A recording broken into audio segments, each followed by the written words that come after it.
It's time for a little Badger BS. Welcome everybody to Badger BS, the show where you, the viewer, get to pick out the topics we talk about using Facebook, Instagram, or Twitter.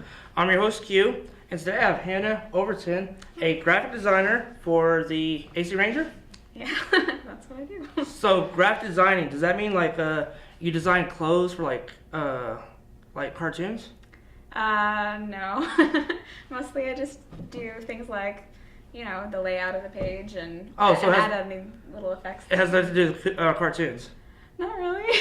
So you're not responsible for Mickey Mouse's red pants or... Oh yeah, that was all me. Dragon Ball Z, the way they dress? I had nothing to do with that. Okay. Well, if you've never seen the show, the way we do it is we're going to pick 3 topics out at random, just whatever, and we're just going to kind of go over them. Okay. Cool. I'm ready. So the first one is from Alex. Can't pronounce the last name, but from Alex.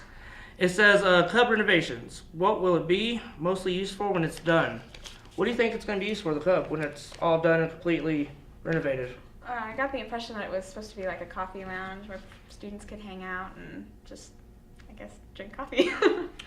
That could be what it's used for. What I think it's used for, which I think they haven't set it up yet, but I think they're going to put like an octagon in there and have UFC fights or maybe cockfights. I don't know, like having roosters in there and people could bet on each rooster.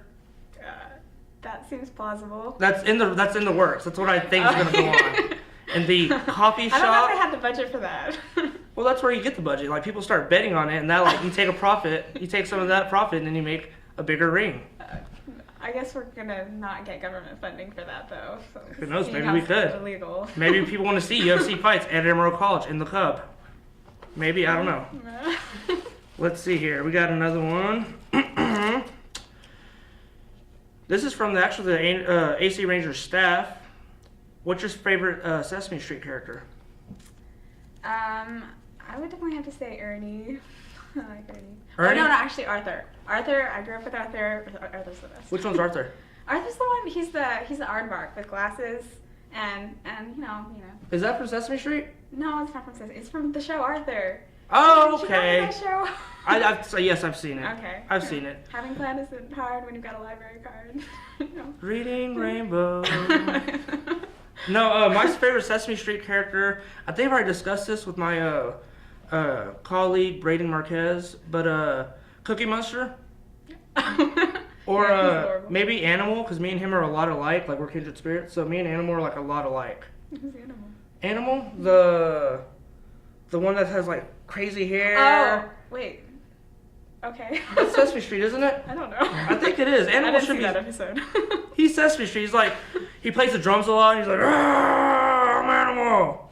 Oh, okay, yeah, I know. He's like the crazy one. Yeah, that would be me. What about Snuffleupagus? I can't even say his name. Snuffleupagus. The elephant? Yeah, he's a mammoth. He always seems like he's on some kind of substance because he talks so slow, and like he's just like.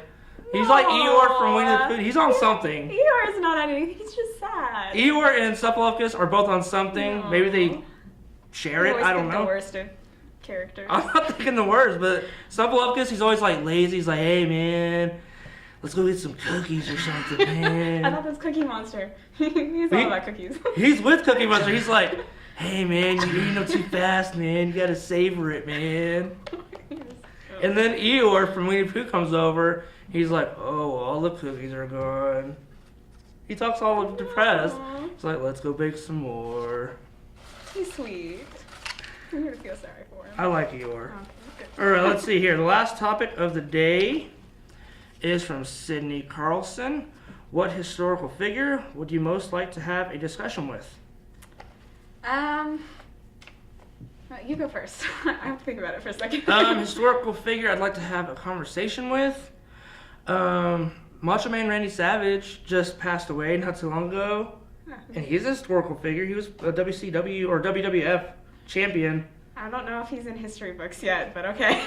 He is. I mean, well, okay, if you're talking about legit history, like back in the day, golly, Abraham Lincoln would be a cool dude to talk to. Yeah. George Washington would be a cool guy. Why? George Washington? Yeah, why do you want to talk to him? I'd be like, hey man, did you actually like start like everything, or is it just whatever? It's just whatever. Yeah. No, actually, I wouldn't want to talk to George Washington. I don't know who do you want to talk to? I think I definitely want to talk to Leonardo da Vinci. I had to learn about him a lot in art history, and he just seems like he was an absolute genius. And so I think that I definitely want to ask him, how he came up with all his inventions years before they actually came into. Ooh, I got a question I'd ask George Washington. Oh. What's up with the hair, bro? You weren't really that old like the whole time. He has white hair like every picture I've seen him. It was the style. He was hip. He was up on the trends. Up on a trend. He's wearing a wig. Is that not a wig? Everybody did it. It was whatever. He was following the crowd. Get a colored wig then, bro. Come on. Come on, Georgie. He was all respectable because he wanted to be president of the United States. So he was like, it was like growing a beard at the time. Later on, growing a beard, it made you didn't you hear that some girl told Abraham Lincoln didn't have a beard, and then some girl told him to, and then he won the election, became president. So George Washington just did it. So Abraham Lincoln was just a people pleaser. He was just like, I like me being clean shaven, and then this girl's like, hey, you should really grow a beard. He's like, hey, I think I might grow a beard now. Thank you. Well, it just made him look more dignified. It's just the same with George Washington. And then 3 weeks later, he goes up to the same girl and is like, hey, what do you think of my beard? I grew it out just for you. It's a little girl. It wasn't pervy. He was No, married. I'm just saying. It's just he's a people pleaser. I'm not trying to say he's hitting on everybody. I'm not saying Abraham Lincoln's going to little kids and be like, hey, let me get them digits. I mean, well, they didn't have phones back then, but you know what I mean. You know what I mean. Hey, how about me and you be a pen pal? That's how it worked back then. That's how it worked. Okay. That's how I used to go up to girls back in the 80s. I used to go up to them and be like, hey, how about me and you be a pen pal? Are you that old? No, I'm not that old. Look at me. How old do I look? I don't know. I'm 25. 25, close enough. Anyways. How old are you? That's not about the show. We're not about that show. Okay, well, this last person, we're just pick it out. We're going to read the topic, and they're going to win free coffee from the AC Ranger. And it is going to Jackie LaFuente, and she said, what is the most inspiring movie you've ever seen? We go and answer that. What's the most inspiring movie you've ever seen? Have you ever seen Amazing Grace? I've seen it. That was good. That was good. About changing civil rights so that slaves were free in England. It was really good. Have you ever seen Free Willy? You can't beat that one too. But whales, humans. It's a huge. He jumps over the kid while he's on a bridge. Okay, it's really inspirational. The camera shot where the whale's jumping over the kid, and the kid's like, Free Willy! Yeah, I leave that movie thinking, man, I need to watch my weight. I do not want to become a whale. It's really inspirational. Do you think the Titanic, I know it's based off a true story about the Titanic sinking, but do you think the movie itself would have been more inspiring had she let Jack on the door with her? I think it's ridiculous that she didn't. I'm pretty sure there's room for 2 people. It's a huge door. Let him on there. He's freezing. I got stuck on a jet ski once in the middle of a lake, and there were 2 of us, and I couldn't get back on. So I think it's just different in the water. So I try to give him the benefit of the doubt. It's a huge door. I don't think she really was trying to murder him. That door could have went on the freaking White House. That's how big that door was. It could have fit my whole family. My whole family of 50 people could have fit on that door. But no, Rose wants to let Jack just freeze away and sink to the bottom. I guess she really didn't love him. She didn't love him. Let him on the door. She had a great life after that. I don't really think she was that affected by it. Well, golly. I bet if she would have had Jack with her, it'd have been a lot better.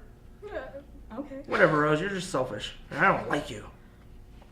Well, this has been another edition of Badger BS. Please put in your topics on Facebook, Instagram, or Twitter. I'm your boy Q. This is Hannah. Thank you for stopping by.